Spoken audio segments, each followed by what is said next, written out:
Mbahaye ikaze nshuti banywanyi bacu kuri mwese umviriza amakuru n'ibiganiro dutambutsa kuri mbonesha kuri yacu ari nayo yanyu ya Burundi News TV. Mbifurije umwaka mushasha wa 2024. Imana izoba ni namwe. Aka kanya makuru akomeye cyane yejeje kudushikirana amakuru ateye ubwoba tugiye tuze kugarukako. Ni mu nyuma z'uko Perezida Evariste Ndayishimiye yinjiye mu kibazo kiriko kirabera muri Repubulika Iharanira Intwaro Rusangi ya Kongo. Ibi vyose rero akaba ari vyo nyene bihejeje kudukwegera akarambaraye.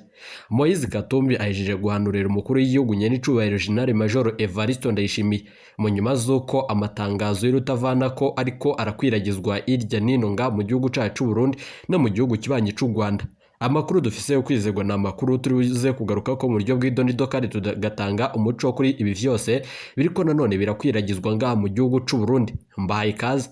Reka rero nsubire ndagwe kaze nshuti munywanyi wacu kuri wumviriza amakuru yacu uherereye irya nino ku migana y'amakungu ya kure, abatwumviriza muherereye irya nino mu karere k'ibiyaga binini ndagwe kaze nshuti munywanyi wacu kuri wumviriza amakuru yacu uherereye ngaha mu gihugu cacu c'u Burundi mu makomine agiye atandukanye mu bisata bitandukanye vy'igihugu, abari ngaha ku mugwa mukuru wa politiki Gitega baherereye irya nino mu gisagara c'ubudandaji Bujumbura na mwese muri mu ntara zitandukanye z'igihugu. Tubahaye ikaze muri aya makuru akomeye cyane twabateguriye. Reka rero nsubire ndawukengurukire cyane nshuti munywanyi kuri waje gupyonda ijambo sabone kuba tarabikora akaniko karyo ndagusaba muri kumusi video urabanditse ijambo sabone pyonde ko uracaho narakazujyana nyine pyonde ko hama tuje turabana amakuru y'ibiganda dutambutsa kuri Burundi News TV. Ndabibutse yuko ayira amakuru avugwa mu bisata bitandukanye gisata ca politiki umutekano n'agatekazi na muntu mukatorezwa n'umugwa amenyesha makuru muhinga akorera nga mu gihugu c'u Burundi n'abandi bakorera irya nino mu karere k'ibiyaga binini. Gushika ubu ingingo nkuru turazifatira ku makuru akomeye cyane ajeje kudushikira ngaha mu gihugu cacu c'u Burundi. Perezida Evariste Ndayishimiye mu nyuma z'uko yibonekeje mu rugamba nanone rw'umwari wa M23 muri Repubulika Iharanira Intwaro Rusangi ya Kongo, Moise Katumbi uwatsinzwe mu matora n'umukuru w'igihugu ca Kongo Perezida Felix Antoine Tshisekedi Tshilombo ajeje nanone guhanurira Perezida Evariste Ndayishimiye aho nanone mu majambo yiwe ateye ubwoba yabwiye umwari wa M23 yuko intsinzi izota mu maboko yayo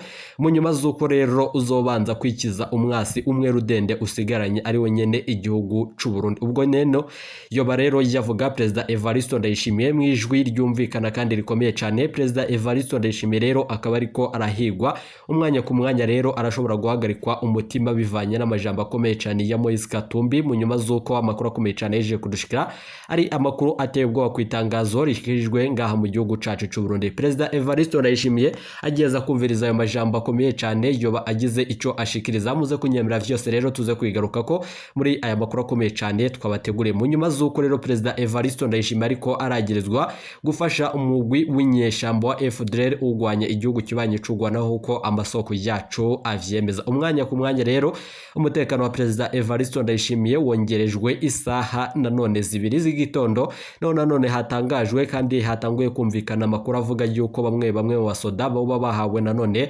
operation ikomeye cyane. Iyo mission yoba ari iyihe muze kunyemera vyose tuze kwigaruka ko kandi dutanga umuco kuri ayo makuru n'ayandi ariko aravugwa ngaha mu gihugu cacu c'u Burundi. Ndabibutse yuko rero injyane zejeje ngaha mu gihugu c'u Burundi imisi itari mikeyi biboneka yuko umukuru w'igisirikare General Prime Niyongabo yoba nawe nyene yaragerageje imisi itari mikeyi kugerageza gutembagaza ubutegetsi ariko bigaca vyanka. Gushika ubu rero amakuru dufise yo kwizegwa nuko Perezida Evariste Ndayishimiye yoba agiye kugandagurwa n'abizigirwa biwe. Gushika ubu rero hakaba hataramenyekana uwo banyene yahawe mission n'umwari wa M23 kandi ayandi makuru ariko arakwiragizwa biravugwa yuko rero uwo mugwi wa M23 bivanye n'ubuhemu Perezida Evariste Ndayishimiye yawugiriye ibitero bikomeye cyane birashobora nanone nkuko biriko biritegurwa ngaha mu gisoda cacu birashobora kugabwa ngaha mu gihugu cacu c'u Burundi. Abanyagihugu rero bararaye ntibuca bivanye nuko umuvyeyi wacu nyene cubahiro General Major Evariste Ndayishimiye gushika ubu rero yatanguye guhigwa n'amakungu. Ndabibutse yuko rero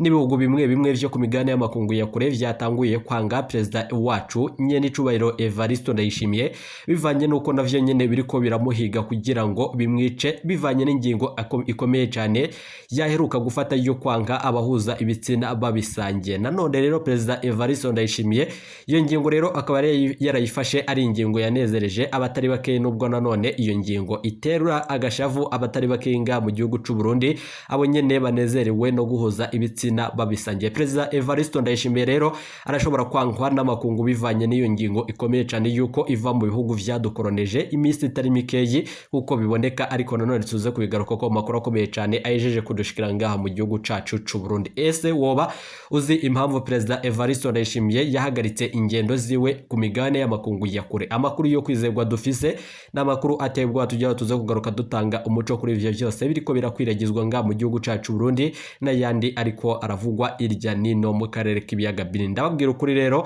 turaza kubashikiriza inkuru y'umubabaro ku mushikiranganje wa mbere Gervais Ndirakobuce bataziranda kugarika mu nyuma zo kubona yuko gushika ubu ngubu ibiriko nanone birabera mu gihugu cacu Burundi ari akamaramaza, aho nyene ayejeje kuva mu gacerere. Umukuru w'igihugu Nyenicubahiro General Major Evariste Ndayishimiye akaba agiramiwe rero bivanye nuko abo bariko barafashanya mu kurongora igihugu cacu cy'u Burundi. Gushika ubu rero bamwe batanguye kwibonekeza mu migambi ikomeye cyane yo kuba batamushigikiye kuri izi ngingo zikomakomeye ariko arafata. Muze kunyemera rero turibuze kubashitsa ko amakuru ajanye n'umugwi wa FDLR ugwanya leta y'igihugu kibanye cy'u Rwanda ari navyo nyene Perezida Evariste Ndayishimiye yoba agiye kuzira bivanye nuko ivyo byose bigiye gukwega ugwanko rukomeye cyane hagati y'igihugu kibanye cy'u Rwanda n'igihugu cacu cy'u Burundi, mu nyuma z'uko rero na Perezida Evariste Ndayishimiye yagiriza ico gihugu nanone kuba coba ngo giha indaro umugwi wa Red Tabara ugwanya leta yacu y'u Burundi. Muze kunyemera rero dutange umuco kuri ayo makuru yandi ariko arakwiragizwa ngaha mu gihugu cacu cy'u Burundi. Mwido nido rero turaza kubabwira ijambo rikomeye cyane rishikirijwe n'umwari wa M23 mu nyuma z'uko bibonetse yuko Perezida Evariste Ndayishimiye umwanya ku mwanya rero ashobora guhagarikwa umutima n'abahawe amahera. Gushika ubu ngubu rero tutaramenya neza ibijanye rero n'uwo yatanguje uwo mugambi ukomeye cyane wo gutanga amadolari kugira ngo Perezida Evariste Ndayishimiye ahigwe bukware nk'uko amasoko yacu avyemeza. Turibuze rero no kubashikiriza amakuru akomeye cyane ava mu gihugu kibanye cy'u Rwanda. Ugushika ubu bivugwa yuko nanone General Mubaraka Muganga yerekeje muri Pakistan kugura ibigwanisho kirimbuzi biteye ubwoba. Hakaba rero hari kwaribazwa niba vyoba nanone ivyo bihugu vyompi bigiye gukozanya ko nk'uko amasoko yacu avyemeza. Ni mu nyuma z'uko rero igihugu kibanye cy'u Rwanda cama gishikiriza yuko nanone citeguriye urugamba. Kwisanamu rero yakwiragijwe irya nino nga mu gihugu cacu Burundi no mu bindi bihugu bibanyi, ubwo nanone habonetse nanone yuko General Mubaraka Muganga wo mu gihugu cy'u Rwanda nanone yoba yerekeje mu rugendo rw'iyo rukomeye cyane rwo kuja kuraba ibigwanisho bikomakomeye vya kirimbuzi ari navyo nyene vyakuye imitima itari mikeyi y'abanyekongo n'abarundi bamwe bo babakeka yuko umwanya ku mwanya tushobora kugabwa ko igitero. Ariko nanone ayo makuru rero akemezwa n'imenyesha makuru bitandukanye vyo muri ico gihugu kibanye cy'u Rwanda, aho nyene bimenyesha yuko rero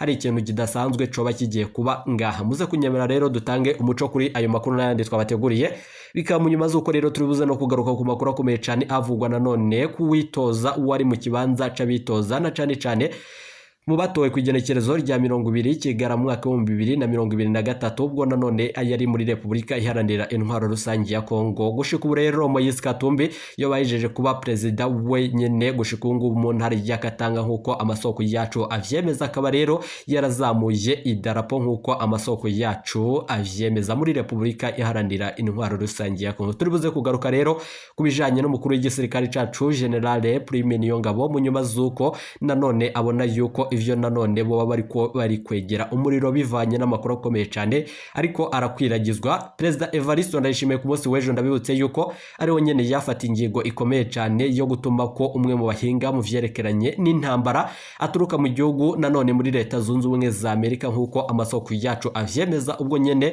ku munsi w'ejo ariho nyene habaye inama kadundura yigaga ku bibazo bitandukanye, ari vyo nyene tugeraho navyo tuze gutanga ko umuco. Mbahaye kaze rero mu nyuma z'aka kananga turaza kugaruka dutanga umuco kuri ayo makuru n'andi twabateguriye, dutanga idonido kandi hari amakuru akomeye cyane mwaragiye munyegezwa tugiye tuze kugaruka ko. Mbahaye kaze.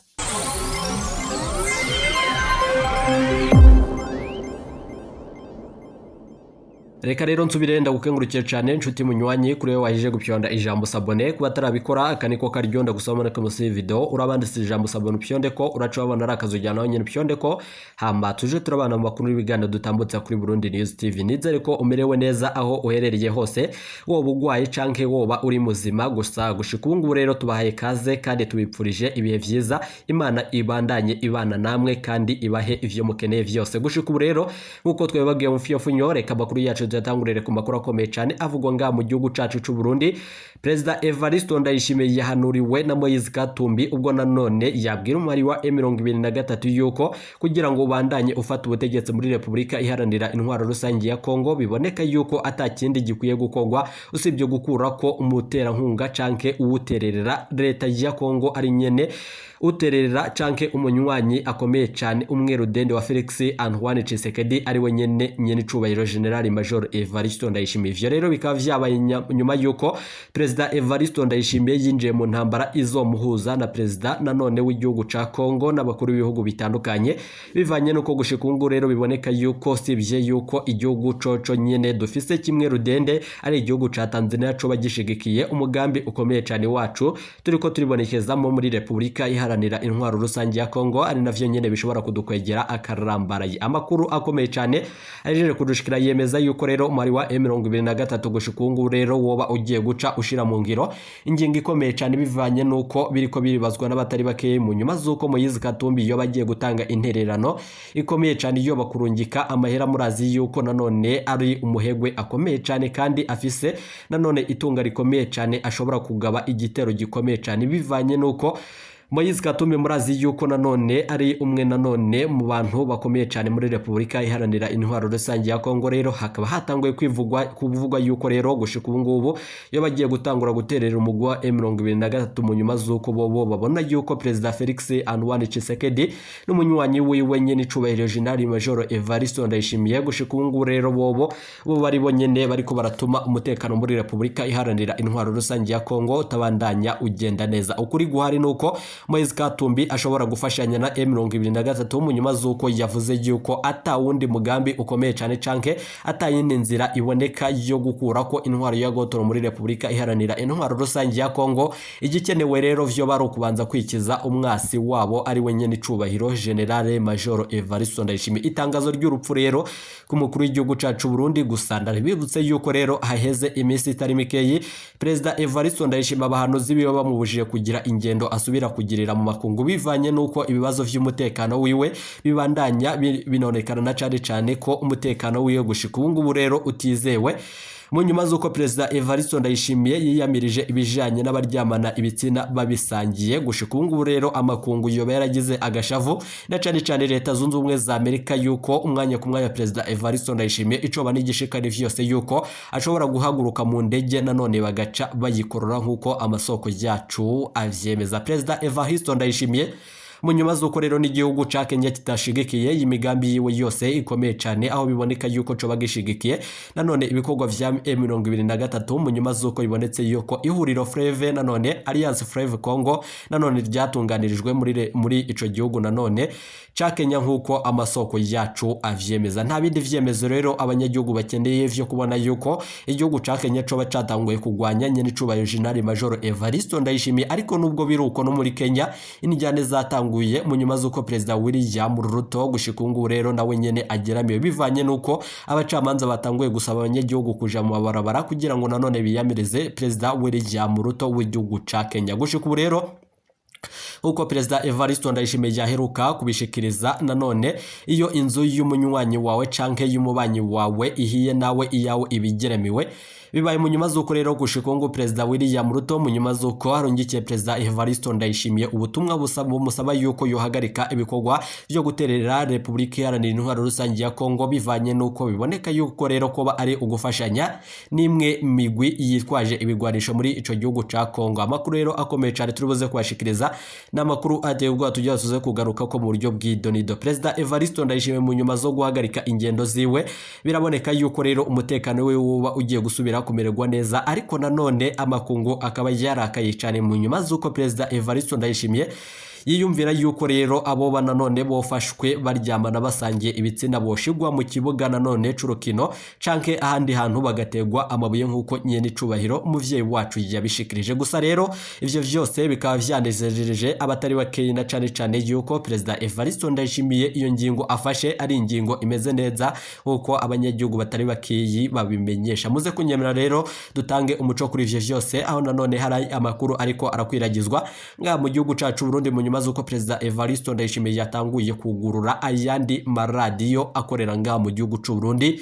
Biraboneka yuko rero kumbonesha kure y'igihugu RTNB gushika ngo rero ibintu vyabejeje kujyangara, aho nanone hoba nanone hateguwe umugambi ukomeye cyane ari nawe nyene tujya tuze gutanga ko umuco. Ayandi makuru rero uko twebabwiye mu fuyofunyo twabwiye yuko tuza kwerekeza muri Republika Iharanira Intwaro Rusange ya Kongo, tukaza kwerekeza mu gihugu kibanyi c'u Rwanda, nanone tukaza no kuganuka ngaha mu gihugu cacu c'u Burundi mu buryo bw'idonido. Perezida Evariste Ndayishimiye mu nyuma z'uko rero abonetse nanone mu ntambara iriko igiye kuduza n'umuhari wa M23 mu nyuma z'uko abasirikari bacu b'u Burundi bariko baratana mu mitwe n'umuhari wa M23 mu ntambara badatahura, aho bo nyene bemeza yuko intambara bariko baragwana atari gwabo nk'uko babishikiriza. Amakuru rero dufise yo kwizegwa Perezida Evariste Ndayishimiye yoba yashiriwe ko abamugandagura, kandi ivyo ikibabaje kurusha vyose nuko Perezida Evariste Ndayishimiye mu nyuma y'iyo ngendo ikomeye cyane mu nyuma z'uko hamenyekanye yuko Moise Katumbi yoba yatanguye guterera umugwi wa M23. Biraboneka yuko rero woba waronse inguvu kirimbuzi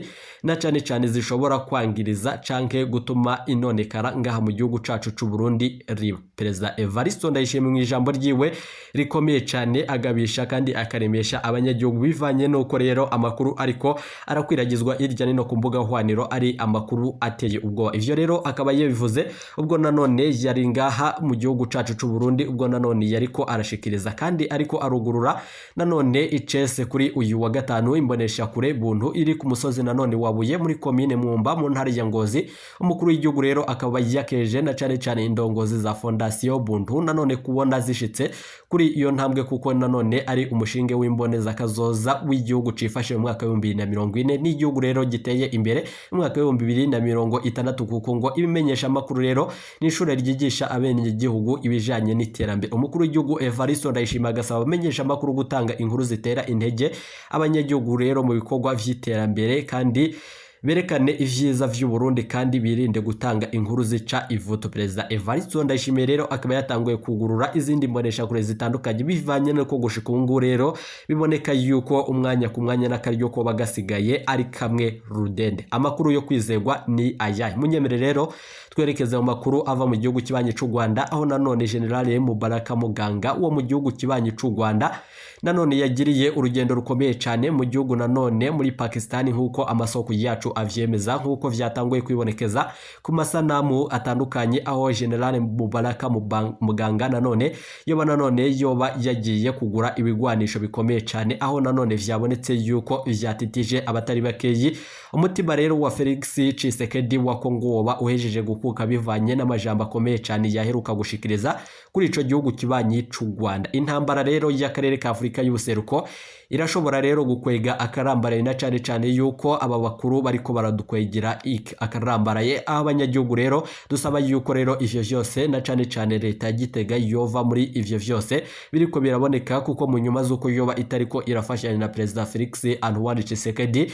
ataco umutekano wacu woba mu nyuma z'uko Perezida Evariste Ndayishimiye yoba nyene ahugiye mu bijanye no gutunganiriza abene gihugu. Amakuru rero abandanya ava mu gihugu kibanyi c'u Rwanda aremeza yuko rero hariko haragugwa ibigwanisho bikomeye cyane vya kirimbuzi bishobora nanone kugwanya umwasi nanone aho yoba aherereye hose, mu nyuma z'uko rero umwanya ku mwanya dutegereje kuba twoba tugiye gutana mu mitwe n'igihugu kibanyi c'u Rwanda. Ayandi makuru rero nk'uko twebabwiye mu fiyafunyo twabwiye yuko rero umugwi wa M23 gushika ubu rero ataco uratangaza mu nyuma rero y'iyo ntererano ikomeye cyane nanone nizo ide zitandukanye zo gutanga amakuru kubijanye nuko Perezida Evariste Ndayishimiye ari wenyene ntambamye ihamye ishoboka kandi nanone iriko irabuza M23 gushika ku ntego yayo nanone yo gufata ingingo ikomeye cyane nayo none yo kugarukana amahoro muri Repubulika Iharanira Intwaro Rusange ya Kongo mu nyuma z'uko rero abari mu bwoko bw'abatutsi bariko barageramiwe amagara yabo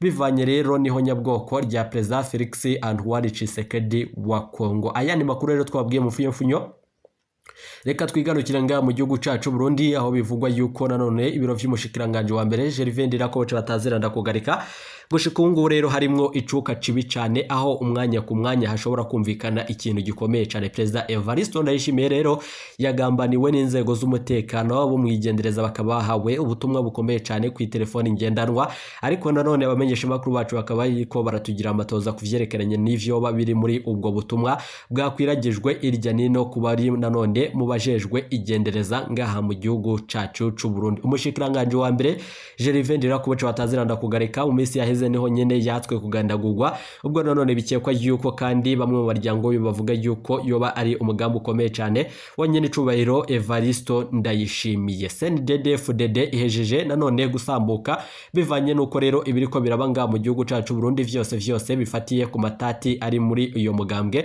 wa CNDD-FDD, nubwo nyene ibiriko birakwiragizwa ngaha mu gihugu cacu c'u Burundi bimwe birimwo ububeshi, ariko ngaha kuri Burundi News TV amakuru mwaragiye munyegezwa yose turatosora twabashitsa ko mu bigano vyacu vya misi yose idonido. Reka rero dusoreze kuri aya makuru avugwa ku gihangange ngaha mu gihugu cacu Burundi. General Prime Niyongabo mu nyuma z'uko nanone mu misi yaheze ubwonye n'icubahiro General Major Evariste Ndayishimiye yabuzwa n'abantu biwe kuja mu ngendo zitandukanye aho bamubwira yuko azoshika akagaruka ngaha mu gihugu cacu Burundi asanga ubutegetsi bwiwe bwotembagajwe. Ubwo rero hari hateguwe umugambi ukomeye cyane wo gutembagaza ubutegetsi.